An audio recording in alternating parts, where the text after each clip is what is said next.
देश में लॉकडाउन का ऐलान हो गया। सारी फैक्ट्रियां बंद हो गईं। मजदूर घर पर बैठ गए। जाएं भी तो कहां। दिहाड़ी मजदूरों की शामत आ गई। किराए के कमरों में रहते हैं। कमरे का किराया भी देना है और राशन का इंतजाम भी करना है। फैक्ट्रियां बंद होने पर मजदूरी भी नहीं मिली। मंजेश बढ़ई था। उसे एक कोठी में लकड़ी का काम मिला था। लॉकडाउन में काम बंद हो गया और जो काम किया उसकी मजदूरी भी नहीं मिली। मालिक ने बोल दिया, लॉकडाउन के बाद जब काम शुरू होगा तभी मजदूरी मिलेगी। एक हफ्ते घर बैठना पड़ा। बस कुछ रुपए जेब में पड़े थे। उसने गांव जाने की सोची कि फसल कटाई का समय है, वहीं मजदूरी मिल जाएगी। पर समस्या गांव पहुंचने की थी। दिल्ली से 500 किलोमीटर दूर उत्तर प्रदेश के सीतापुर के पास गांव है। रेल बस वगैरह सब बंद हैं। तभी उसके साथ काम करने वाला राजेश आया। मंजेश, सुना है कि आनंद विहार बॉर्डर से स्पेशल बसें चल रही हैं।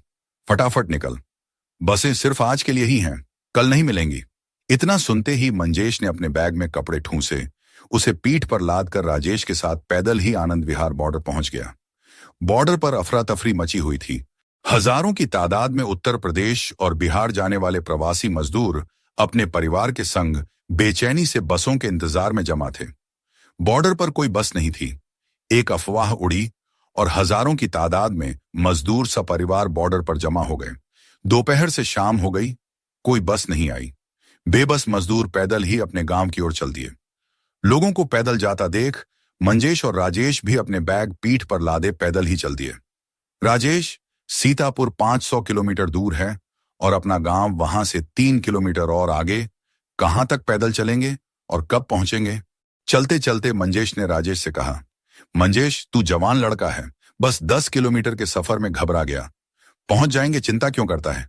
यहां सवारी नहीं है, आगे मिल जाएगी। जहां की मिलेगी वहां तक चल पड़ेंगे। मंजेश और राजेश की बात उनके साथ साथ चलते एक मजदूर परिवार ने सुनी और उनको आवाज दी, भैया जी, क्या आप भी सीतापुर जा रहे हैं? सीतापुर का नाम सुनकर मंजेश और राजेश रुक गए। उनके पास एक परिवार आकर रुक गया।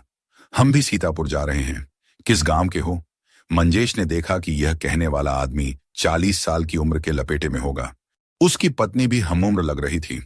साथ में 3 बच्चे थे।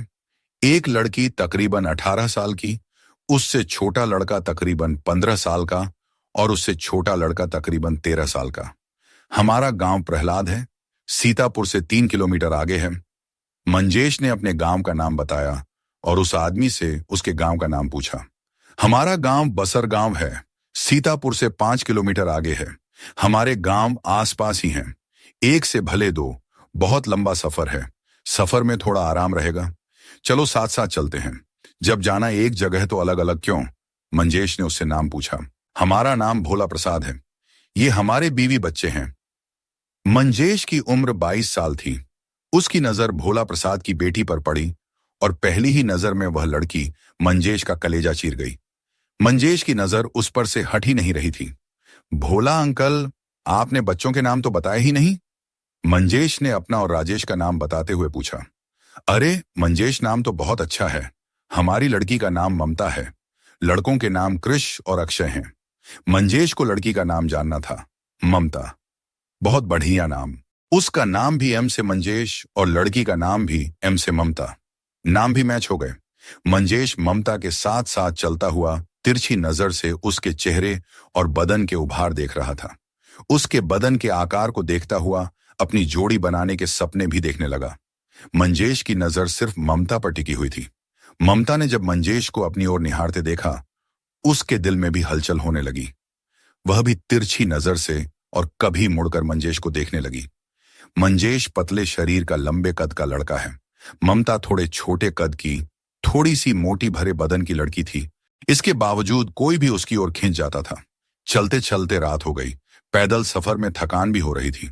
सभी सड़क के किनारे बैठ गए। अपने साथ घर का बना खाना खाने लगे। कुछ देर के लिए सड़क किनारे बैठकर आराम करने लगे। जब दिल्ली से चले थे तब सैकड़ों की तादाद में लोग बड़े जोश से निकले थे। धीरे धीरे सब अलग अलग दिशाओं में बढ़ गए।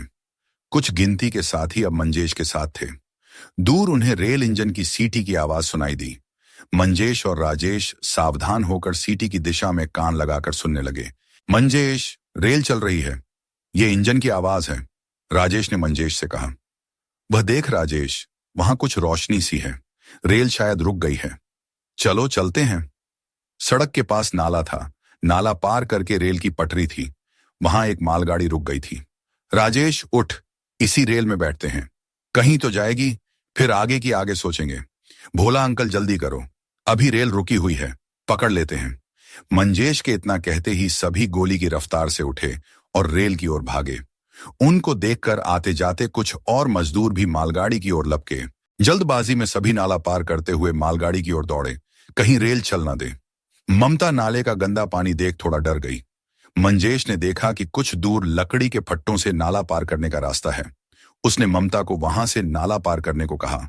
लकड़ी के फट्टे थोड़े कमजोर थे। ममता उन पर चलते हुए डर रही थी। मंजेश ने ममता का हाथ पकड़ा और बोला, ममता डरो मत, मेरा हाथ पकड़कर धीरे धीरे आगे बढ़ो। मंजेश और ममता एक दूसरे का हाथ थामे प्यार का एहसास करने लगे। राजेश, ममता का परिवार सभी तेज रफ्तार से मालगाड़ी की ओर भाग रहे थे। इंजन ने चलने की सीटी बजाई। सभी मालगाड़ी पर चढ़ गए। सिर्फ ममता और मंजेश फट्टे से नाला पार करने के चलते पीछे रह गए थे। मालगाड़ी हल्की सी सरकी। ममता जल्दी भाग, गाड़ी चलने वाली है। ममता का हाथ थामे मंजेश भागने लगा। मालगाड़ी की रफ्तार बहुत धीमी थी। मंजेश मालगाड़ी के डब्बे पर लगी सीढ़ी पर खड़ा हो गया और ममता का हाथ पकड़कर सीढ़ी पर खींचा। एक ही सीढ़ी पर दोनों के जिस्म चिपके हुए थे। दिल की धड़कनें तेज होने लगी। दोनों धीरे धीरे हांफने लगे। तभी एक झटके में मालगाड़ी रुकी।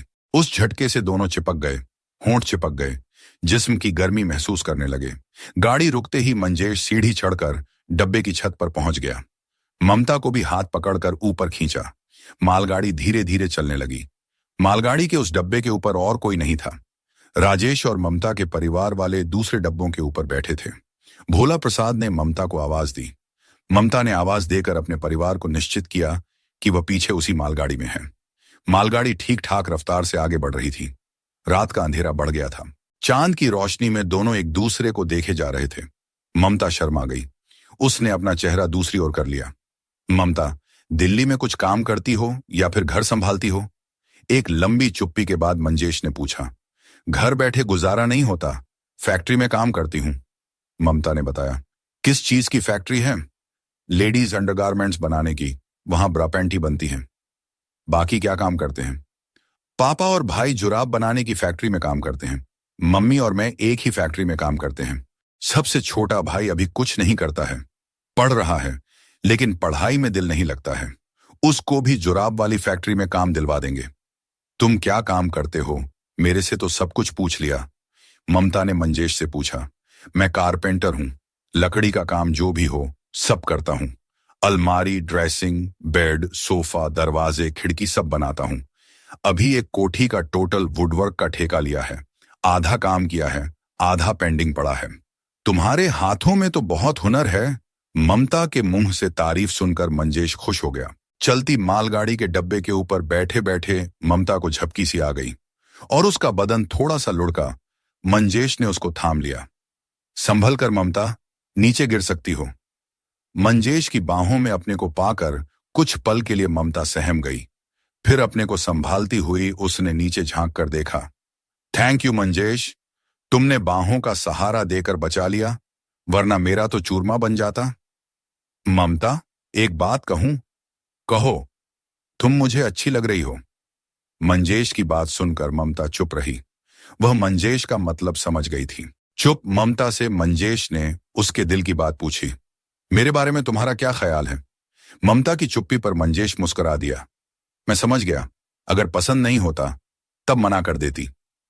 हाँ, देखने में तो अच्छे लग रहे हो। मेरा प्यार कबूल करती हो?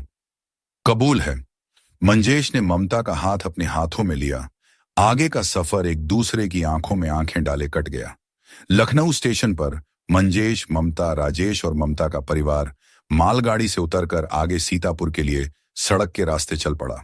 सड़क पर पैदल चलते चलते मंजेश और ममता मुस्कुराते हुए एक दूसरे को ताकते जा रहे थे। ममता की मां ने ममता को एक किनारे ले जाकर डांट लगाई। कोई लाज शर्म है या बेइज्जती? उसको क्यों घूर रही है? वह भी तेरे को घूर रहा है? रात गाड़ी के डब्बे के ऊपर क्या किया? मां, कुछ नहीं किया। मंजेश अच्छा लड़का है। अच्छा, क्या मतलब? ममता की मां ने उसका हाथ पकड़ लिया। ममता और मां के बीच की इस बात को मंजेश समझ गया। वह भोला प्रसाद के पास जाकर अपने दिल की बात कहने लगा। अंकल, हमारे गांव आसपास हैं, आप मेरे घर चलिए, मैं अपने परिवार से मिलवाना चाहता हूं। मंजेश की बात सुनकर भोला प्रसाद बोला, वह तो ठीक है, पर क्यों? अंकल, मुझे ममता पसंद है और मैं उससे शादी करना चाहता हूं। हमारे परिवार मिलकर तय कर लें, मेरी यही इच्छा है। मंजेश की बात सुनकर ममता की मां के तेवर ढीले हो गए और वे मंजेश के घर जाने को तैयार हो गए। लॉकडाउन जहां परेशानी लाया है, वहीं प्यार भी लाया है। मंजेश और ममता का प्यार मालगाड़ी में पनपा। सभी पैदल मंजेश के गांव की ओर बढ़ रहे थे।